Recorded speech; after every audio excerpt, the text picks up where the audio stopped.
नमस्कार दोस्तों, welcome to 10x trader.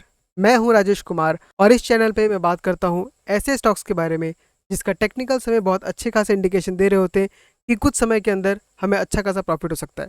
और आप चेकआउट करके देख सकते हैं कि जो मैंने पिछले वीडियोस बनाए हैं उनमें से काफ़ी स्टॉक्स में हमें काफ़ी अच्छा खासा प्रॉफिट मिला है। और जैसा कि आप सबको पता है कि कोई भी 100% श्योर नहीं हो सकता, तो कई सारे स्टॉक्स जो है वो हमारे अकॉर्डिंग परफॉर्म नहीं करते।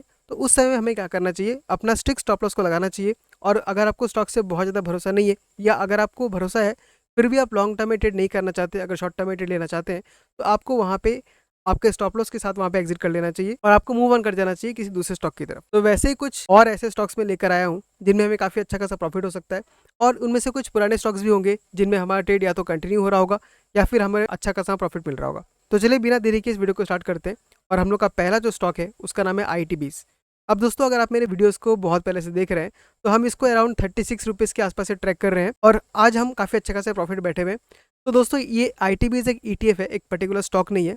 यानी कि IT कंपनीज के जो भी बड़े बड़े स्टॉक्स हैं वो सारे के सारे स्टॉक्स इसमें इंक्लूडेड है। एक तरीके का एक म्यूचुअल फंड है जिससे आप स्टॉक मार्केट में ट्रेड कर सकते हैं। तो जब भी आप ETF में इन्वेस्ट करते हैं, वो भी अच्छे ETF में इन्वेस्ट करते हैं, तो उसमें आपको थोड़ा टाइम लग सकता है और प्रॉफिट आपको अच्छा खासा आता है, लेकिन उसमें आपका पैसा डूबेंगे नहीं। तो यहाँ पे हमने जो एनालिसिस किया था वो एक बार फिर से देख लेते हैं। आप देख सकते हैं ये जो रेंज था उसका 26 का, वो एक हमें कहीं ना कहीं बॉटम फॉर्म होते हुए नजर आ रहा था और ऊपर में कहीं ना कहीं स्टॉक 40 के आसपास आके रिवर्सल फेस कर रहा था, यानी रेजिस्टेंस फेस कर रहा था। और मुझे ये स्टॉक नजर आया था जब वापस से 36 के आसपास आ रहा था, तब यहाँ पे हमें एक पैटर्न नजर आया था जिसका नाम है कप एंड हैंडल पैटर्न। आप मैं फिर से बना के दिखा सकता हूँ। ये आपका कप पैटर्न है और ये आपका हैंडल पैटर्न है। तो जब भी कप एंड हैंडल पैटर्न बनता है तो वो हमें कभी इग्नोर नहीं करना चाहिए, उसके ऊपर छोटा मोटा ट्रेड करना चाहिए। अगर ट्रेड नहीं भी करना है तो एजुकेशन पर्पज के लिए उसके ऊपर ध्यान रखना चाहिए।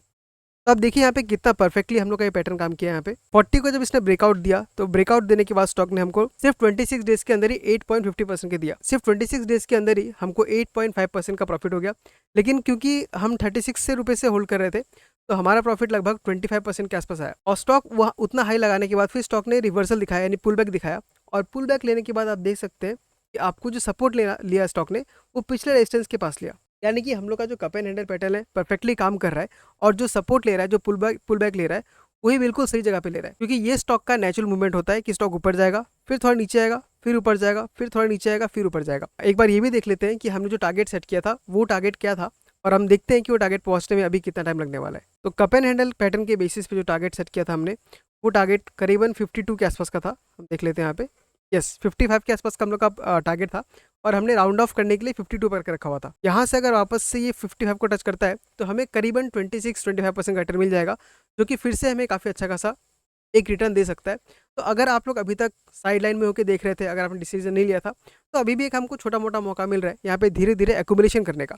अब दोस्तों देखिए, हमने अगर 36 से होल्ड किया है तो हमारा टाइमिंग भी थोड़ा बढ़ गया। 36 करीबन मई 2024 में था और वहाँ से 66 डेज हो गया, मान लीजिए 2 महीने के अंदर।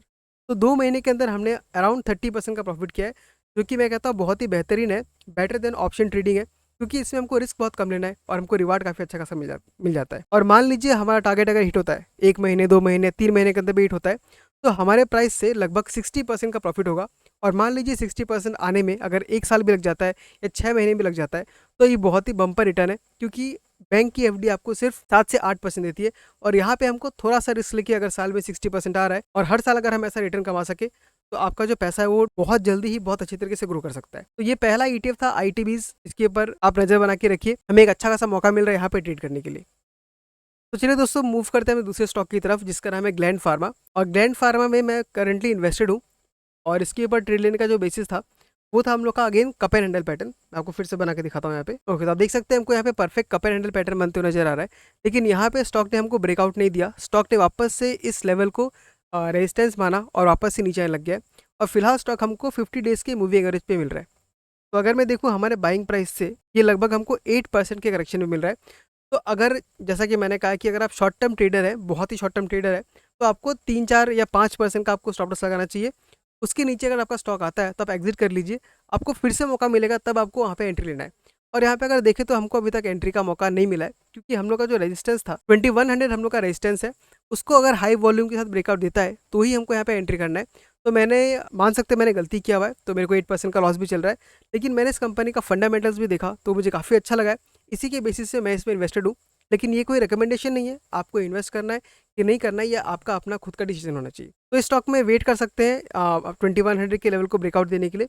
अब देख लेते हैं अगर ये ब्रेकआउट देता है तो हमारा टारगेट कितने तक का हो सकता है। अगर हमको यहाँ पे ब्रेकआउट मिलता है तो टारगेट हमारा 3500 तक का जा सकता है, और ब्रेकआउट होने के बाद अगर हम मान लीजिए 2200 पे एंट्री करते हैं तो जो हमारा रिटर्न होगा वो लगभग 53 के आसपास का हो जाएगा, 53% का। तो ग्लैंड फार्मा में भी हमें काफ़ी अच्छा खासा रिटर्न मिल सकता है, इसके ऊपर भी नज़र बना के रखिएगा। अब आज मैं एक नया स्टॉक के बारे में डिस्कस करने वाला हूँ जिसका नाम है पशुपति टेक्सटाइल। आप यहाँ पे शॉर्टकट में देख सकते हैं PASUPTAC। अब ये एक माइक्रो कैप कंपनी है, सिर्फ 400 करोड़ की कंपनी है, तो इसमें भयंकर मैनिपुलेशन हो सकता है, और अगर आप एक बार फंस जाए तो हो सकता है कि आपका कैपिटल बहुत ज़्यादा लॉस हो जाए। तो मेरा कहना तो ये रहेगा कि इस स्टॉक को आप किसी रिकमेंडेशन की तरह ना लें, सिर्फ एजुकेशन पर्पज़ के लिए लीजिए। भले ही ट्रेड मत कीजिए बट इस स्टॉक को ट्रैक कीजिए, क्योंकि चार्ट पैटर्न को आप जितना देखेंगे उतना ही आपको आइडिया आते रह जाएगा कि किस तरीके से चार्ट काम करता है। और जब कंटिन्यूसली आप करते रहेंगे तो आपको ये आइडिया लगने लग जाएगा कि कब हम ट्रेड ले सकते हैं और कब हमें इसको इग्नोर करना है। तो यहाँ पे सिर्फ एजुकेशन पर्पज़ के लिए हम देखिए वापस से हमको कप एंड हैंडल पैटर्न बनते हुए नजर आ रहा है। यहाँ मैंने ऑलरेडी बना के रखा हुआ है, ये हमारा कप है और ये हमारा हैंडल है। आप देख सकते हैं आपको जो यहाँ पे मूवमेंट मिला है उसमें वॉल्यूम बहुत ही हाई है, लेकिन स्टॉक ने अभी तक अपने रेजिस्टेंस को ब्रेकआउट नहीं दिया है। तो हमें वेट करना है इस रेजिस्टेंस को ब्रेकआउट देने के बाद, उसके बाद हम यहाँ पे ट्रेड ले सकते हैं।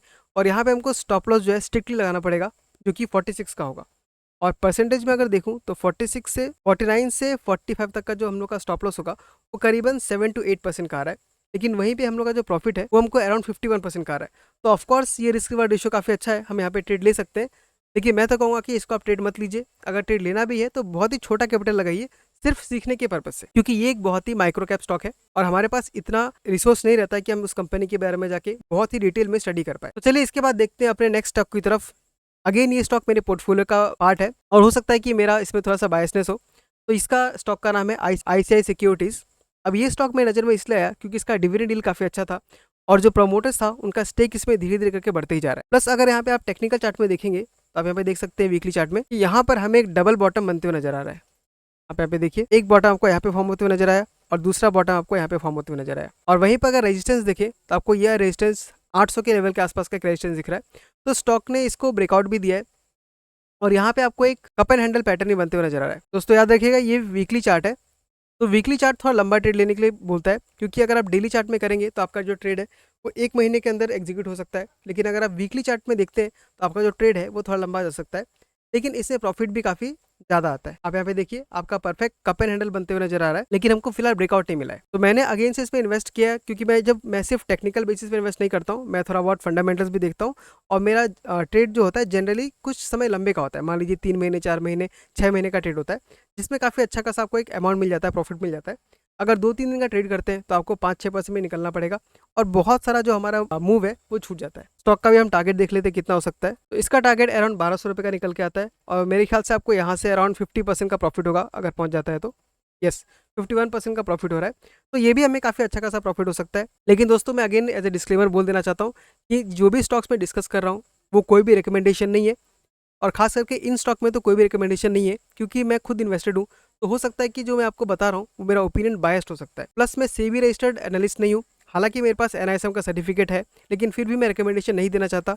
मैं चाहता हूँ कि आप भी इस वीडियोज़ को देख के नॉलेज कलेक्ट करें और उसके बेसिस पे आप खुद से ट्रेड लेना सीख जाए, ताकि आपको किसी और के ऊपर डिपेंडेंट होना ना पड़े। तो इस स्टॉक का नाम था ICICI सिक्योरिटीज़। इसका डिविडेंड यील्ड भी काफ़ी अच्छा है। रिसेंटली स्टॉक ने लगभग 20 रुपये का डिविडेंड दिया था, तो वो डिविडेंड भी अकाउंट में आ चुका है। तो स्टॉक मार्केट में अर्न करने का बहुत तरीका होता है, बस आपको उसके बारे में सीखना है ध्यान से और पैसे को सही तरीके से इन्वेस्ट करना है।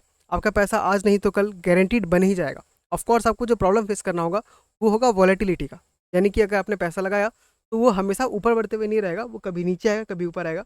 लेकिन आप सही स्टॉक चूज करते हैं और सही समय तक होल्ड करते हैं तो बहुत अच्छा खासा प्रॉफिट हम स्टॉक मार्केट से कमा सकते हैं। तो दोस्तों आज की वीडियो में बस इतना ही।